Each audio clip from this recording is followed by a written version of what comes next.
Militarily Speaking, episode 79, Support the Enlisted Project. We'll call it STEP.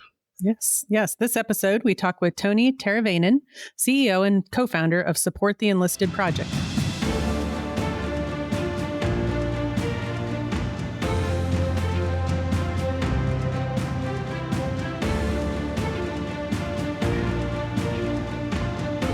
Welcome to Militarily Speaking, brought to you by Armed Forces Bank. I'm Tom McLean, and I'm here with my probably the best co-host one could ever ask. Wow. And that's, are we not recording? Oh, no, Is that what's going on? It's Jodi Vickery. Okay. So yeah, Jodi Vickery. I'm the military retail exec for Armed Forces Bank, and Jodi, Executive Vice President and Chief Digital Officer. How about that for a title, Tony? Chief Digital Officer. We haven't figured out what it means yet. In the banking business, too. Sounds fancy. I know. Again, welcome to our show. We're excited to have you listening and learning all about our guest, Tony Teravainen. And Tony, I want to take just a minute and share a little bit of your bio with our audience. This is all not new information to you, of course, but I want them to have a little bit of your background before we jump in and start talking about STEP.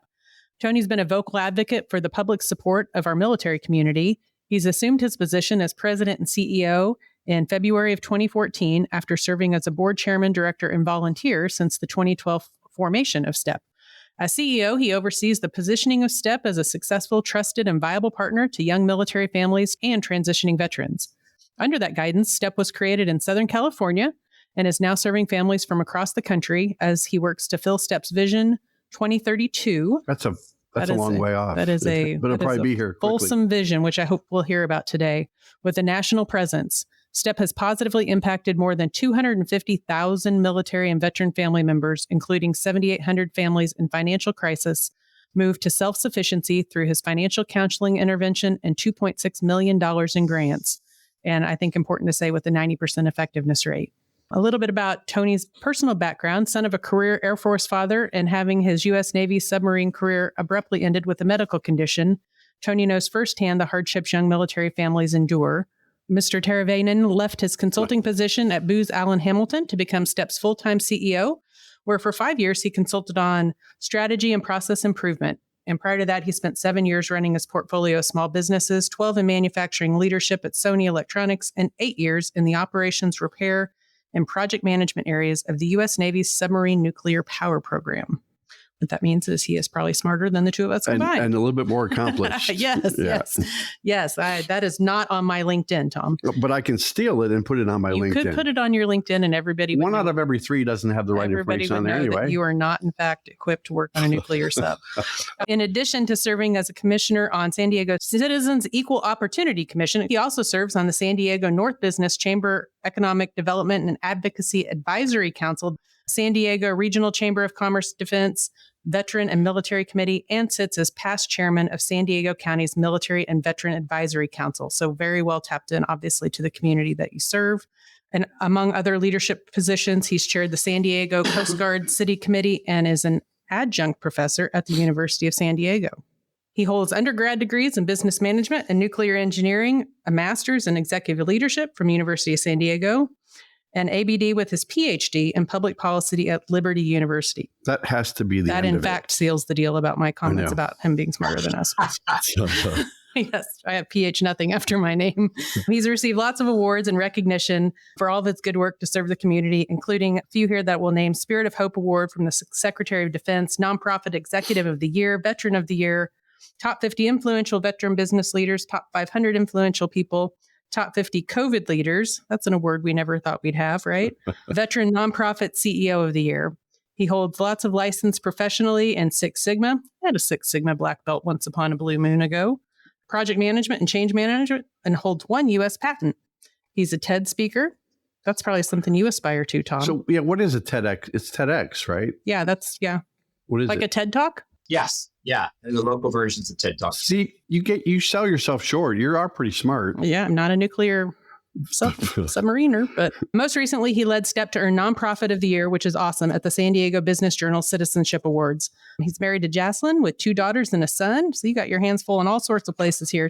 He resides in the Highland Valley area of San Diego County, where we established before we started recording that is 82 degrees today, which is not the case where we are in Kansas City.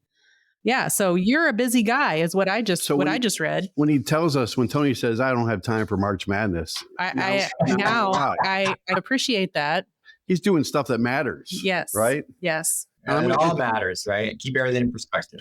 Just to give, it's Jacqueline, right? Just to give did I say that wrong? I'm sorry, Jacqueline. We got to give her credit. She's going to listen to this and she's going to play it back for him all the time. My apologies. Yes. All right, we got that out of the way. Yes, he is far busier than either of us. And Jodi, I would say you did a fantastic job reading a very substantive bio and a very, as I said earlier, accomplished. Well, thanks. So we've got our accomplished guest who does impressive things on nuclear subs, and you're complimenting me on my reading skills. Which is they're right. They're in lockstep, aren't they? Yes. Wait till we talk about Tony's orchards. Level playing field. So, Tony, it is an honor to have you on your show. I'm going to try and raise this up out of wherever we were just headed. I want to say thank you for being with us. And before we pepper you with all kinds of questions, I'd love to have you just give our audience sort of that big picture view of STEP and what STEP is and what it represents. And then I know Tom and I both have several questions for you today. Great. So I worked to create STEP, Support the Enlisted Project, in 2012. And it's really born out of this idea that we weren't doing the hard work as a community. There's this gap in this area. And there was a lot of agencies in San Diego that were helping nonprofits and veterans just survive. There was a lot of hardship. 10% of the military is stationed in San Diego County. So it is the most densely populated county in America, military county in America. And the community appreciates its military and it does stuff for it. And in that, what I saw in 2012 was a lot of people helping these families survive. And a lot of this looked like handouts. I got in a position where I was volunteering and I saw this happening and I thought it was great. I grew up in a military family. I know the lifestyle. I was the young submariner myself, and that is a challenging environment, especially for families and personal life. So I get it. It's like, these are my people. I understand what these people are doing. But in my time after the military, it really worked to become, through a lot of that stuff you read, what you could consider to be a professional problem solver. And so I'm staring at me, my family, my past, my heritage. But the other side of my head is like, how is this helping move the needle? And really that was the starting point for STEP. And it's like, and we would give them half a chance to start a nonprofit, to do something. And I said, if we're going to do it, we need to fill this other gap. And this gap was, how do you help these families move past these lines of survival? How do you make them so they don't have to come back? And that kind of morphed into make it better financially. And then eventually I got to this point where it's like, let's help them through a financial crisis, but do it in a way that makes this their last crisis. Mm-hmm. And really that was the framing of the problem. I actually came up with some metrics to measure that. And then I had to go out and build a program to do it. And focusing on my strategy, I'm a strategy and process person. And I've also done a lot of work in change management, which is behaviors. So if I can make a bunch of government employees think it's a good idea to move out of offices back to cubicles. Makes you a magician, I think. Yeah. Yeah, those are cultural behavioral changes that once institutionalized shift the trajectory of that employee group or that corporation. So it's like following that concept, can we do something like that around financial behaviors? I got with some social workers. I'm like, who does this for a living? And I figured out social workers did this for a living, help people change behaviors. And I went to him and I said, look, you've spent your life helping people change behaviors around addiction, abuse, homelessness, obesity, all these other issues, these chronic self-destructive behaviors that humans gather so easily. You help them change what they do. Will this work for financial behaviors? And the answer was yes. And we worked to put together essentially a behavioral intervention program where we can bring people in a financial crisis, using that crisis kind of the step one of change, their burning platform, their reason to change. And we can help inspire them that they can change. We can help them create a path to achieve a future state that they originally thought was unimaginable. And we can resolve, restore, retain the basic necessities along the way with our checkbook if we have to. And we can walk with them for that year after to help them recognize that they're making these small wins. These small wins are becoming big wins while they institutionalize those behaviors. And that's essentially what STEP does. Our mission statement now is to create financial wellness. So we've always done the same thing. It's like how we express it's different. We're on this term financial wellness now, which really is this bigger concept. It's an academic concept of, yes, you can meet your needs, but but also how do you feel about your financial situation? Because you two, Jodi, can be in the same financial position, but it could be eating away at one person more than the other, right? Chronic financial stress just ravages the human mind, body, and soul. So how do we measure that? How do we help people get through that? So improve financial wellness. And this concept of financial wellness has been correlated to be one of the leading factors in food insecurity, homelessness, 25 mental and physical health conditions, and the leading catalyst for suicide. Yeah, I believe that. Yep. And we do that through counseling, education, and financial support. And we do that through our young military and transitioning veteran families. We started, like you said, in 2012, and it took 3 years to figure out if we were going to keep doing this. And the answer was yes. 3 more years to build the business stable. And then we started looking at the next steps, and we started to see if we could answer the calls from across the country that we're starting to get. So in 2020, I set up my operation in Washington State as a trial expansion. Can I perform this counseling program remotely into a state that hasn't watched us grow up?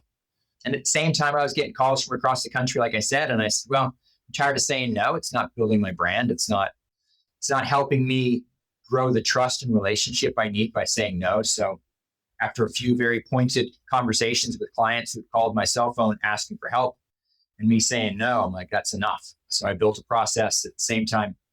If they call me passively from across the country, how can I help them through their crises? And we've been successful at that. Basically, based on that success, our ability to fundraise privately and fund all this without government support. And the board voted right at our 10-year point that our next 10 years, in a responsible manner, across the nation to bring it to all our military families. Tony, is that part of that Vision 2032? Yeah, that is it. Yeah, it's like we really follow this concept of let's do one thing and let's do it really good. Yeah. All that other stuff, let's rely on partners as well to do that. So the one program we have and our reason for existence is to propagate this emergency financial assistance program, this counseling program. And that's what we want to grow across the country. We want to be able to get it in front of as many people as possible. And I didn't know anything about the nonprofit sector when I came into it. I was the strategy guy. I had started a lot of businesses, but never a nonprofit. I had to learn a lot about the nonprofit world just to start this kind of regional nonprofit. I had to learn a lot how scaling a regional nonprofit was completely different on the kind of that test expansion. And now as I embark on this national, like we're 2 years into it. So the framework, the foundation, and the operations team and everything's in place that we need. And now we're ready to roll out this bigger marketing plan. It's a lot of learning too. It's like growing something national in an existing market space where I'm not set up to be competitive. I'm a complementary service. There's nobody else that has my program, and I can partner with everybody out there who has other supportive programs, but it takes trust, it takes relationship, and I'm finding it takes a lot of bandwidth. But it seems like the trajectory since 2012 is nothing but up, right? It's just you keep advancing the mission and you keep advancing the support and the recognition and the branding and the programs that you make that are really important for people. So kudos to you. Yeah, thank you. Yeah, I wrote down something he said, help them through their crisis and make it their last crisis. I like that very much. Well, we were on a branding workshop yesterday with our Association of Military Banks of America, and we spent 30 minutes on whether or not it's resiliency, wellness, readiness. What is the right buzzword for either getting over a crisis or being financially stable? And it's a struggle. And you talked about all the things about mental health or homelessness or food insecurity. Those are the things that veterans are facing and service members and families. And you are tackling it head on. So you're doing good work. And my question, Tony, was going to be about the Emergency Financial Assistance Program. Is there anything else you want to add about EFAP if we're going to throw out acronyms today?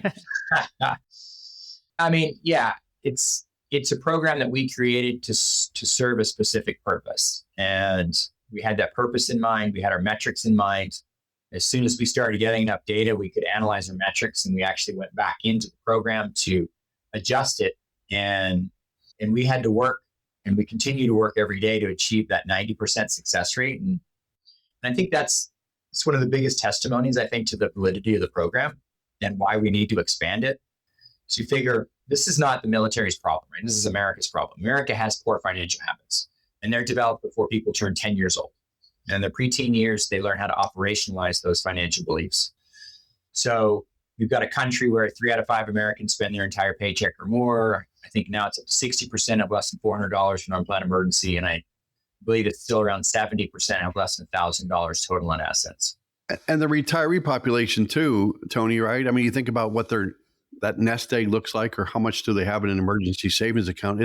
The numbers are not pretty. They're not pretty. And again, we've done this to ourselves, right? I mean, we've put policies and procedures in place. We put safety net programs into place that have allowed people to not do that. And we've actually created a culture where people don't need to take care of themselves. I think sometimes they don't even realize what it means to take care of. I mean, like if you ask people, how much money do you need to have put away so that you can retire They and just live? transact. You don't have to live an abundant, like crazy spending, frivolous lifestyle, but how much do you need to put away to live at least the standard that people probably don't even know. Yeah, so it's a bigger issue.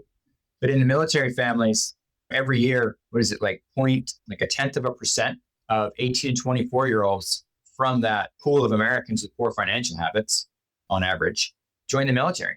And we put them in a very stressful situation. We put them in a situation that has higher family stress, higher financial stress, and higher work stress than the rest of Americans. And you could argue anything, but the first thing we do to these people is rip them out of that home environment. And that's what was going to keep them solvent, right? That network, their high school buddies, their friends, brothers, sisters, family members in the country every 2 or 3 years. So there's $2,000 to $5,000 of unreimbursable costs per move. That puts the spouse in a 50% underemployment rate. That locks them into that low income wage that 60% of our service members earn per HUD standards. You can deploy that service member between a third and a quarter of the time. So if you started with 2 parents, you can go back and forth between 1 and 2 parent household, but I think 20% of the military is single parents. So they got to find an aunt and an uncle to take care of their kids. The military is still the 3rd most deadly occupation. So over the last 40 years, more service members have died from work-related accidents than any other cause. It's the profession with the highest divorce rate. And you're going to actually tie their ability to maintain their security clearance and get good performance evaluations on their ability to manage money and keep that chaos out of their life. And it makes it much more of a struggle. Yeah, it's like the ultimate circular reference, I think, because it all sort of feeds on itself. So, I mean, I think you're really good at guessing what our questions are going to be. I was actually going to ask about that. So you've got the pockets that you guys cover and help people understand how all this interrelates with the food insecurity, the homelessness, the mental health issues. I mean, I think you just summed it up really well, because while this stuff happens in just society as a whole, all the things that you just articulated are the things that I think a lot of people don't realize are unique impacts to military families. Yeah. And it exacerbates everything that a quote unquote normal family, not in the military, is going to be going through by some multiple. I don't even know what that multiple would be, but certainly. Tony does have that operational analytical data set about him. Yeah. So he's probably got a lot of numbers and studies that you probably stay up late at night looking at studies, don't you? And data. He's not up late filling out his bracket. They call him a quant jock. I bet though if he filled out a bracket, he'd be the one perfect bracket standing. I know. And Warren Buffett would have to pay him for that. Yeah. Yes. New fundraising idea. But talk a little bit more about the data side of the house too, because do you just need reinforcement that these things are, or because you live it every day, you know what issues are facing our military population and community? Yeah. I mean, we see it. So we're serving just over 100 cases a month right now. So you figure 1,200 cases a year and growing. We're seeing families from across the country. It's about 70% of what we do is in San Diego and Southern California. About 15% is in Washington and about 15% in 38 other states. Okay. And it's the same issues, but different issues. Most of the people, we ask them how they found us, and 95% plus are from these personal referrals. And what we've been able to establish is this brand value that we're the place to go when you're really in a financial mess. And 65% of our referrals come from on base, friends, coworkers, neighbors, military supervisors, and then the agencies that they go to on base. They'll roll into one of these relief agencies or the financial counselors there, and they're like, you just need to go to STEP. we can do this part and this part, but you need to go to STEP. And off base, 35%, just in San Diego, it's about 140 referral partners. And there are other nonprofits that focus on military and non-military. They're big and small nonprofits. They're city agencies, they're county agencies, they're churches, there's colleges, community groups. One guy even wrote in there's somebody to help me change my tire on the side of the highway. It's like they get them in this moment. And what I need to do is get my value proposition into somebody's head in a way they actually believe it. So when themselves or somebody around them is suffering from this crisis, and it's not like, oh man, it's just times are tough, and this is a problem, and this happened, and this guy screwed me over, and this guy screwed me over. And it's like, by the time they get to us, those stories are done. And in my TED talk, I used this example of this Marine that came into our office, and we were in our first location. So it's 1,000 square feet. So everybody knew when somebody came in the front door. And he walked in on a Friday afternoon at 4:30. And he was actually giant. He walked out the sun from the door. He's the size of like a linebacker. And this social worker walks up to him with this big smile, and she's maybe 4'11.5". And she's peering up at him with this big smile, and he's looking down with just this, it's just a blank expression. It's like, I can recognize it anywhere. And he pulled his cover off, and he literally shrunk in front of her, so much so that the room got lighter as he let in more light. Mm-hmm. And he said, again, the stories are gone. And all he said was, I don't have enough food for my kids tonight. They told me you could help, and I'm tired of this. Wow. I mean, that's like all he had left. He didn't just figure out on 4:30 on Friday night that he didn't have enough food for the weekend, right? He's known all day, probably known all week. And he's been trying and spinning the tails just isn't going to work anymore. And when he came to us, he said those words, but the social worker heard, I want to change. I want your help, and I want to do it now. And her job is to grab that tiny thread of hope that he's whispering that things can be different, and start pulling it and get him up to the top of his, and she is going to inspire him that it can be actually different, and that he can do it, that he makes enough money to meet his goals, that he can paint a financial picture for the future and start to really shift his thinking so that money is not a tool for survival, that money is a tool to achieve your future fullest potential and your future dreams and desires. That's what has to happen. And the whole first part of the counseling that they're working on is to help get them there to that change moment where they plant that flag. Our social workers, they are our financial counselors. They're one and the same, and they perform the same function, but it's not about the money.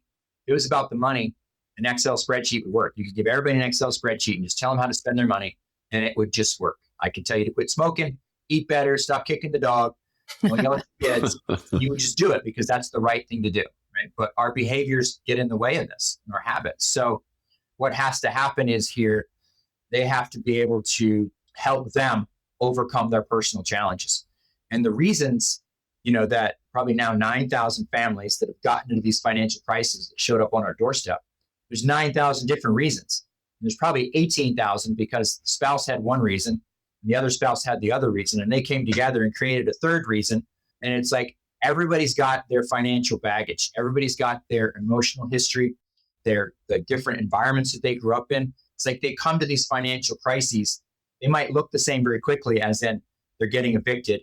You can't afford to get the car to the transmission shop. Their car's getting towed and repoed. Electricity's off. That's the same, but what got them there is different. And so we don't want to go into their history and judge them. But what the social worker needs to do is see what problems they're presenting as challenges for them to shift their thinking. So our social workers, they have a social worker degree. Most of them have a master's degree in social work.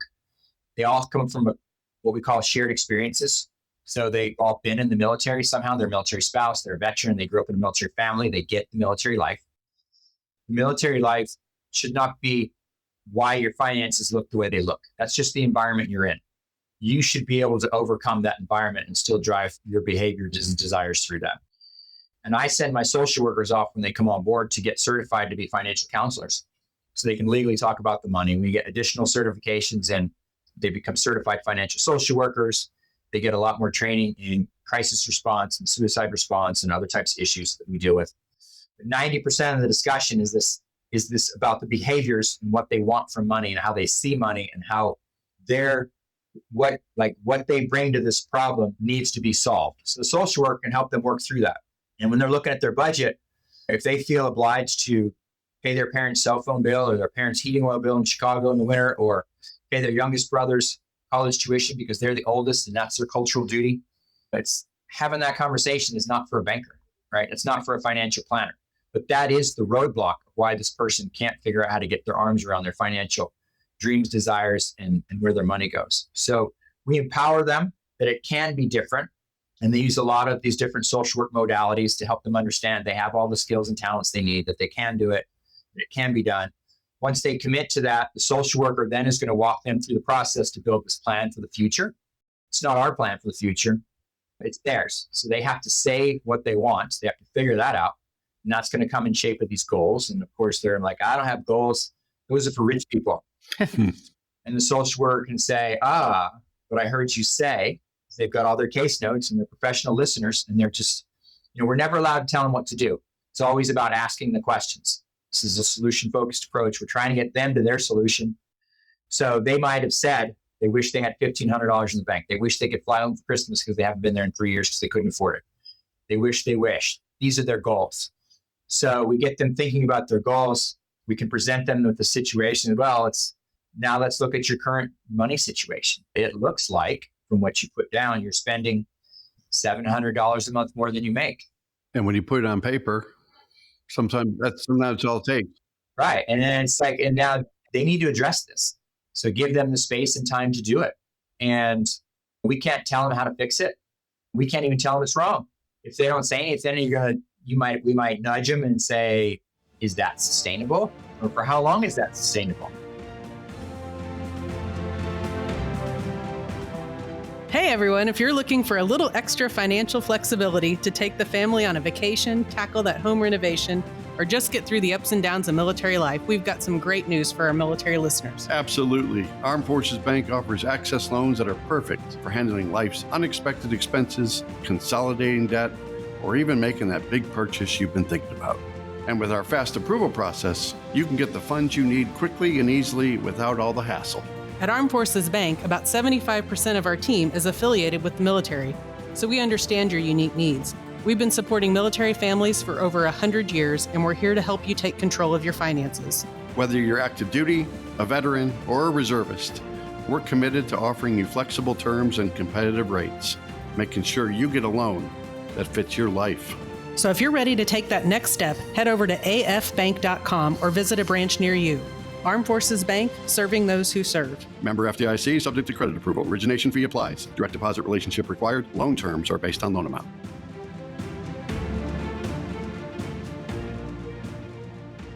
And it's like, then how can you correct it? And it's like, well, I guess I could make more money. Is there a way you could make more money? Do you have ideas? Do you have options?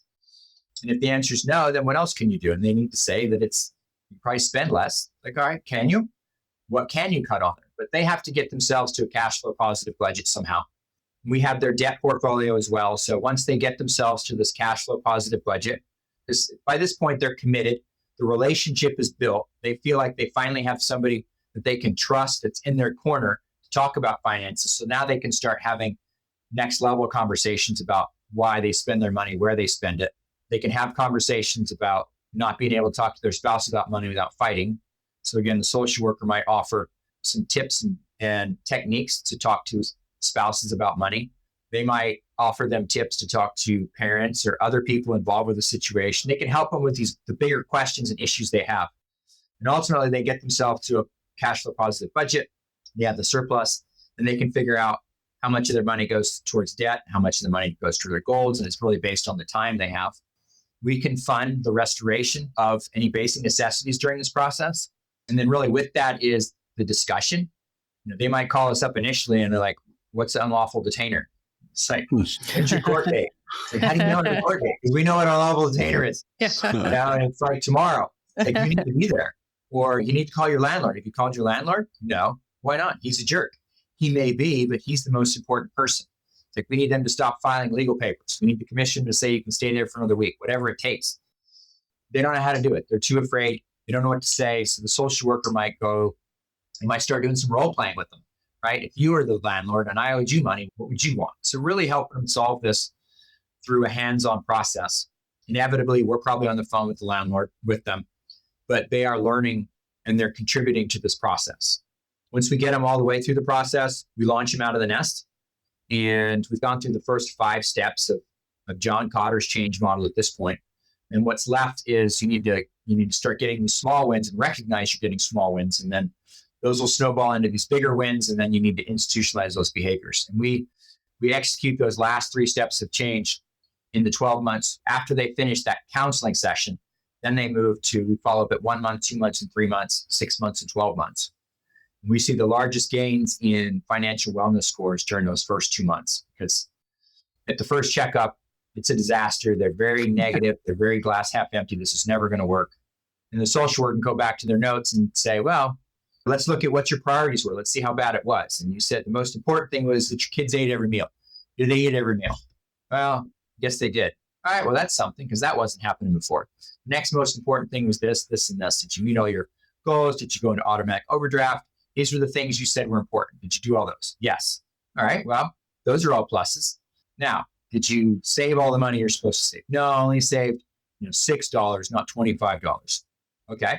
Did you pay all the debts? Well, I paid this credit card a little bit, and that credit card a little bit, and I didn't pay any on that one.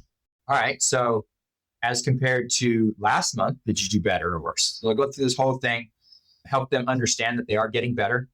They may have had another setback that they had to readjust for, but financial challenges are going to continue to come. We have to teach them how to overcome these issues on their own, and they'll get that through that first 2 months. They recognize they're making a headway. They recognize it's hard work. They recognize it's their plan, and they can adjust it as they see fit. And then we continue to help them answer the questions, still be their financial friend in this process, and really get them to the point where they don't need us anymore. And we hope to never see them again.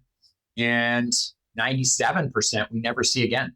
So making it their last crisis is what we want. And that 3% that do come back, those are usually some pretty crazy stories. And it's a much deeper discussion because we've got all the case notes from when they came to us, whether it was months before or years before. So yeah, that's the inside workings of the program. It's high touch. It's 20 hours or so of counseling per family, but you can't fix this without fixing each person's thing that's keeping them from being successful. So we have to figure out what's keeping them from being successful, help them come up with a solution, and then help them start to live out that solution and then see the benefits. And then it's a self-fulfilling prophecy. They're just off on their own because now that's what they want to do. They realize they can do it and their life is actually getting better. And with a 90% effective rate. Yeah. They got the right they're formula. internalizing. The way that you're approaching it, you're causing them to internalize the how the process works versus just like you said, you don't want to just give them the answer because then that would be really destined to fail, I think. But yeah, teaching them. We see that as kind of the easy way out. Yeah.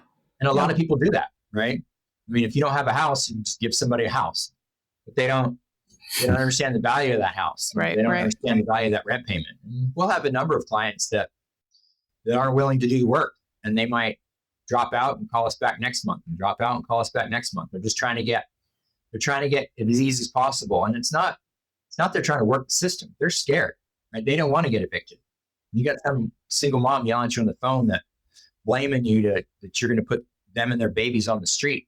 It's like, no, we're not going to put you on the street. We're giving you an option to be able to keep this, but you need to work through it.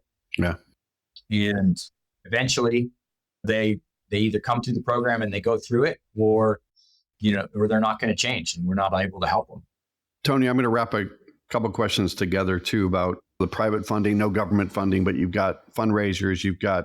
I'm assuming Cammy's the college is more on the fundraising side, but you also have the great golf event that you do annually there's a lot of household names that are out there that are supporting STEP at that golf event, but you've got a lot of companies rallying around you, and kudos to you again for probably building those relationships and showing the value proposition of what STEP does for people. And I can't imagine all the different ACSs and FRGs and all these other organizations inside the gates that you're collaborating either on a national level or local level at these installations. But you've got a lot of national support with prominent companies. And talk about the fundraising side or the programs that are helping you drive money for your nonprofit. Yeah, I'd say we started this and we were just getting nickels and dimes from community members, and we've been able to continue to grow it. As we've been able to show more outcomes, larger impacts, larger outcomes. And through this new messaging with our updated mission statement that talks about financial wellness, we're trying to think about what's the most important thing we do, and recognize keeping somebody in their house is great. Getting electricity turned back on, feeding kids, giving them diapers, that's all great. But it's like, that's not what makes it sustainable. What actually makes this sustainable is that feedback that we get from that next level, where that client says, you saved my marriage. I don't feel like a failure as a parent anymore. I now have hope for the future, right? We've caused a very significant change in that person and helped really revitalize their ideals about what America offers, and that they can actually be part of, they can fulfill what they want to. They can reach their fullest potential. They have dreams again for their kids. They don't feel like they're stuck in the system. And I think that's the most important thing we're doing. And the more we're starting to share that, the more we're sharing that we have the ability to manage this program across a growing geography, the more we're demonstrating we can help people in their communities or in isolated communities across the country, help them solve these. I mean, these are the greatest societal ills that we're fixing for our military families. Having discussions with the recruiting generals about how this affects retention, right? How this affects reenlistments. I mean, the worst recruiting poster we have are all these homeless veteran ones, all these broken veteran ones. And the transition, people get out for a lot of reasons, but quality of life is one of the biggest ones. Blue Star Family does a great survey on this every year, and it's finances, it's quality of life, it's stress, it's food insecurity. It's this living in this constant financial stress just really makes the military life challenging. And what we have to offer these families is a way to take away that stress, put them back in the driver's seat. Maybe they stay in longer, maybe they recommend it to their friends, but at least while they're in, they have a better life. And then while they're out, they're going to have this better life. And the more we can share that message across the country and then say, who else wants to help us serve more families? It's like we're finally getting all our stuff squared away enough that we can go full tilt into this growth. Last week, we have our AOR was actually expanded across California, Oregon, and Washington. So we're officially 3 states covering now, and the rest is space available. And we'll be broadcasting that out with this growth, and we'll be looking for more folks to help us. It's not, I didn't want to do this as an extension of the government. If the government could have fixed this, they would have. Right. Yeah. So I don't need to come up with this idea on how to do it that is, I'll say, sophisticated, and then have somebody come in and say, yes, I'll fund you to do that, but do it this way instead. Right. Here's all the red tape. Yeah. It's like that doesn't work. We don't have the time for it. We don't have the bandwidth for it. And we run much leaner than that. We're not trying to set this up as this giant enterprise we're trying to create. We just want to get this program in front of people and keep our focus on what we believe is the right thing. So yeah, as we continue to scale across the country, I'm out fundraising in Hawaii right now. The Hawaiian military leadership wants us.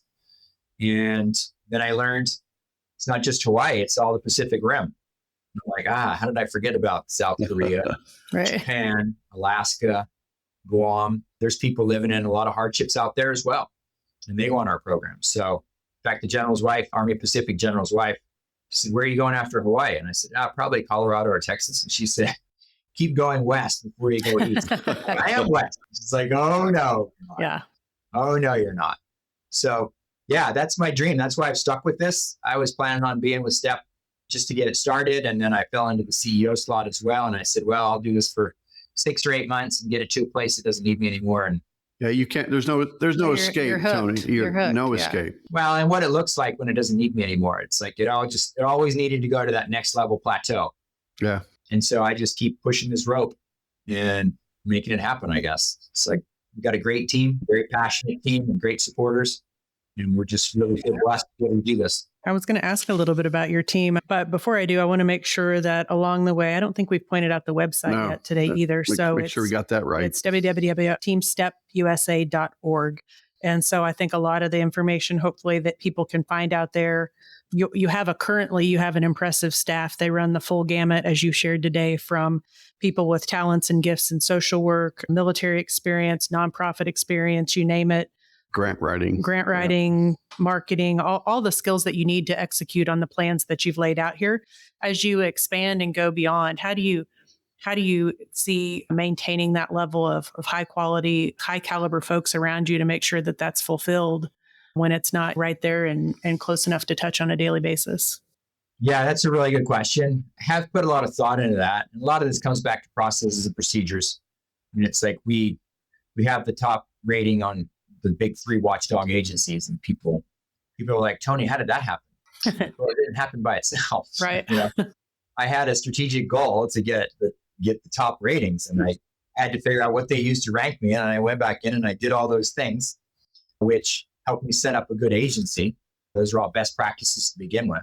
And we did it. So policies and procedures with the people, but I follow a servant leadership style. My number one job is to facilitate the success of my team. And I think I say that enough that they joke about it.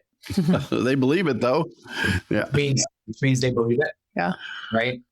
And I have to live up to my part of it. So how do we continue to grow with this culture? The culture is the most important thing that I do.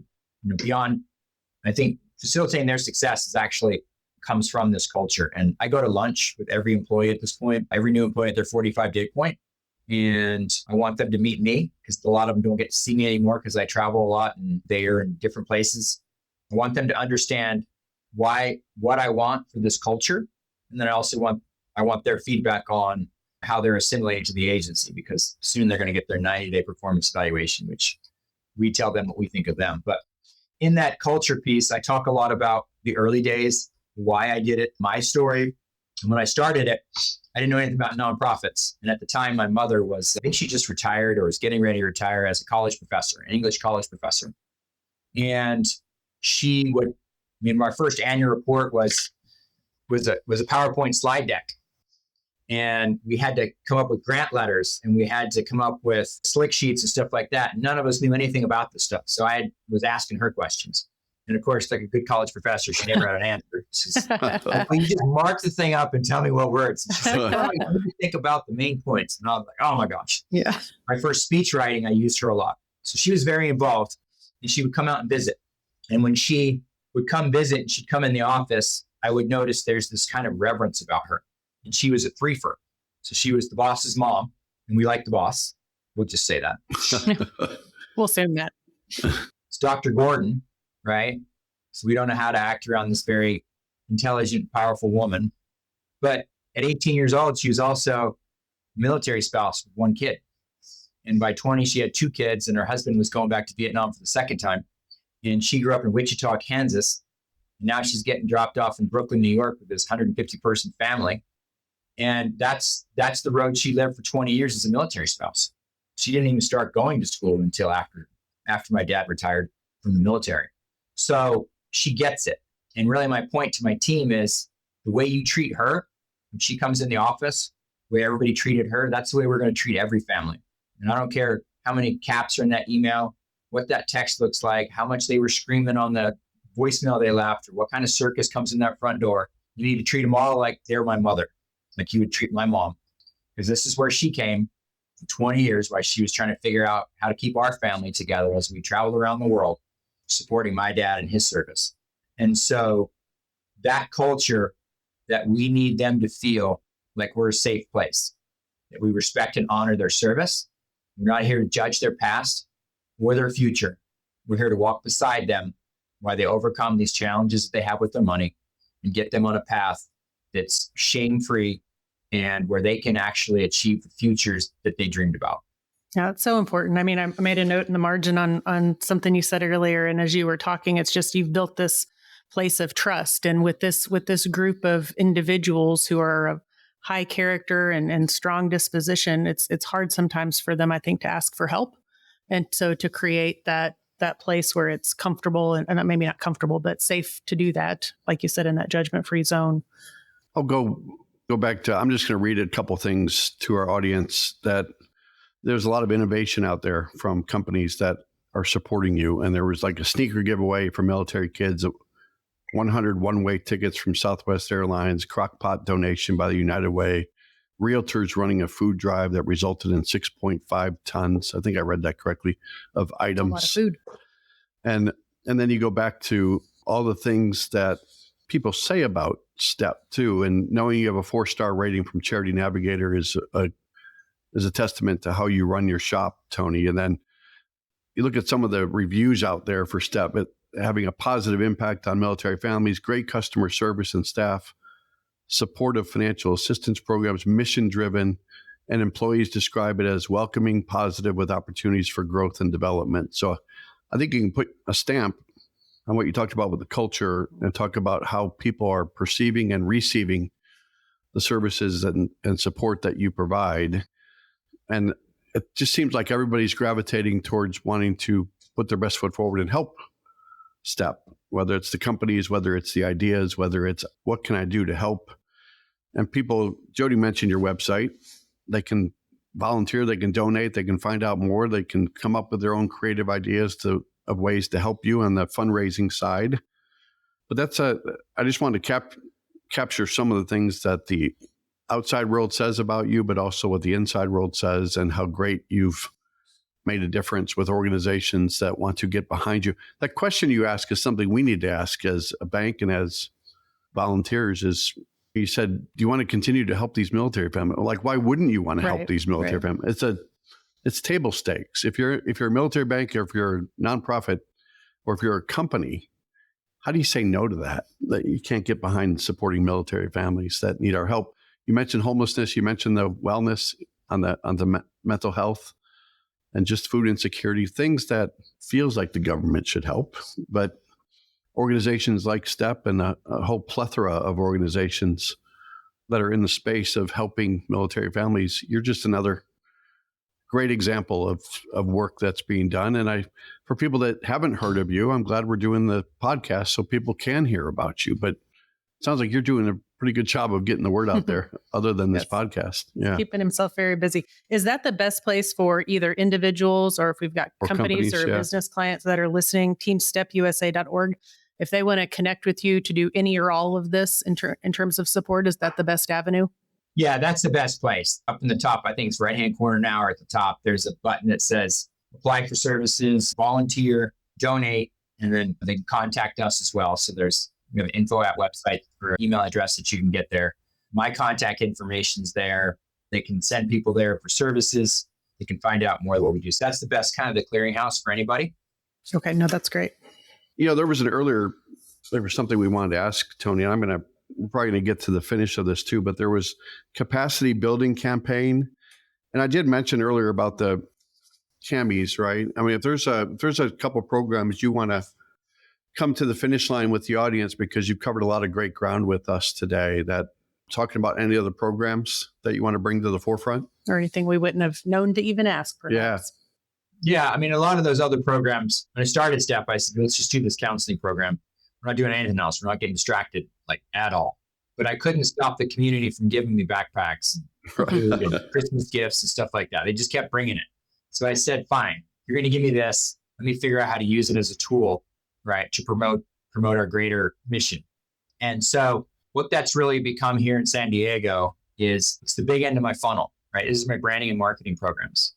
So I meet a lot of community partners through our back to school program, our Thanksgiving program, our Christmas program. We have an Easter program. We have a warehouse full of donated goods that any military family or veterans can just take whatever they want.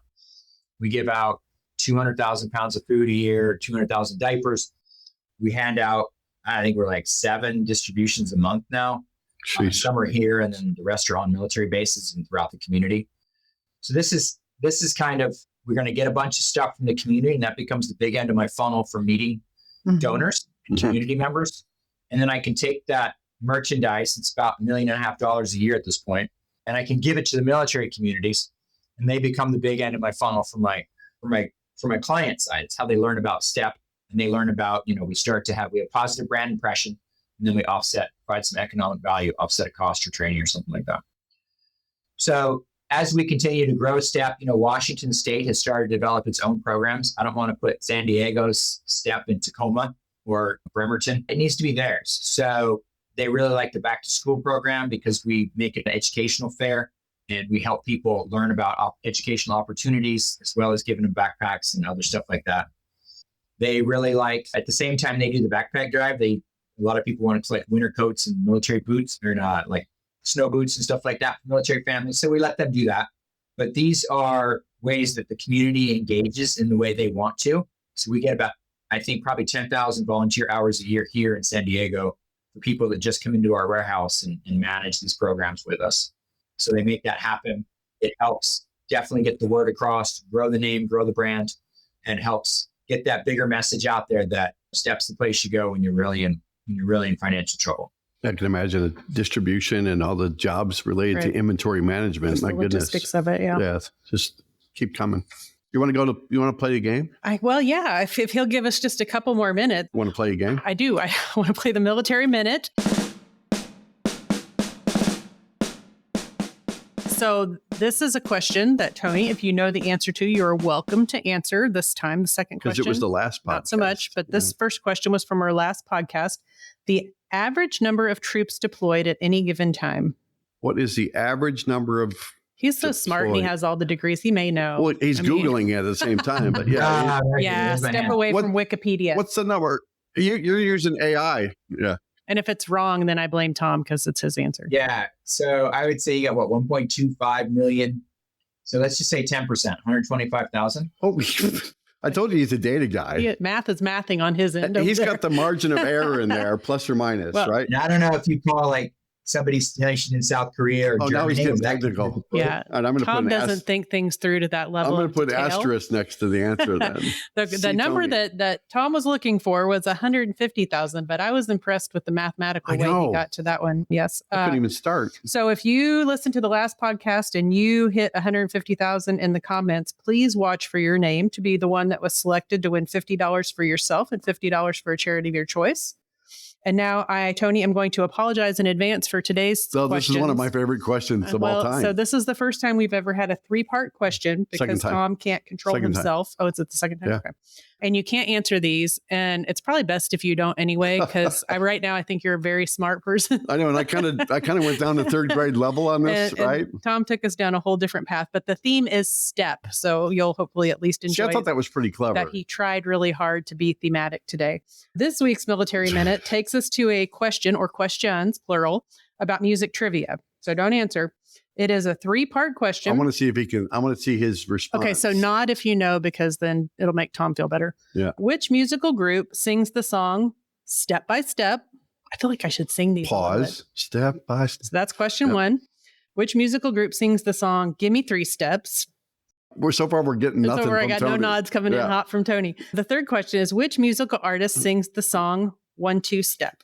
Not to be confused with the Texas 2-Step, which is totally different. We have a lot of arts, entertainment, culture. We bring it all back to the culture side. These should all be Googleable. Make up a word. Googleable. So if you are bored and you don't have as much going on as Tony does on any given day, find out who sings Step by Step, Give Me 3 Steps, and 1-2 Step, and drop it in the comments. And did you know the answers before you read them? No. Well, I knew one of them. I know, but you can sing them in your head. I could sing 2 of the 3. So anyway, post your best answer. You guess if you need to. And then if you guess right on all 3 questions, then you too could be entered for a chance to win $50 for yourself and $50 to a charity of your choice. And I did the 3-parter with STEP to keep people thinking about STEP. Is that fair? Well, I'll just say good job, Tom. Okay. I just want to pat on the back. That's all. I know you did. If you enjoyed today's episode, go out to afbank.com and subscribe to the show. And you can rate us. You can leave us a comment about how much you enjoyed Jodi's personality on your favorite podcast platform.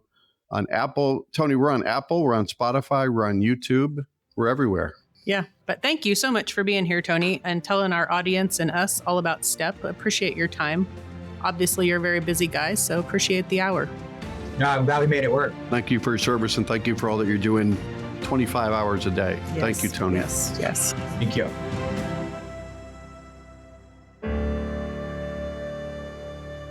Copyright Armed Forces Bank, member FDIC, equal housing lender. All non-Armed Forces Bank owned apps, websites, company names, and product names are trademarks or registered trademarks of their respective owners. Their mention does not imply any affiliation with or endorsement by Armed Forces Bank of them or their products and services. They are merely used as examples of the many available apps, companies, and websites that offer similar services. Before using any app or website, you should carefully review the terms of use, data collection, and privacy policy. Apps may have an initial cost or in-application purchase features. This information is general in nature and is not intended to be legal, tax, or financial advice. Although Armed Forces Bank believes this information to be accurate, it cannot ensure that it could change. Statements or opinions of individuals referenced here herein are their own, not Armed Forces Bank. Consult an appropriate professional concerning your specific situation and respective governing bodies for applicable laws, such as IRS.gov for current tax law. Armed Forces Bank, the Armed Forces Bank logo, and the Militarily Speaking logo are registered trademarks of Armed Forces Bank.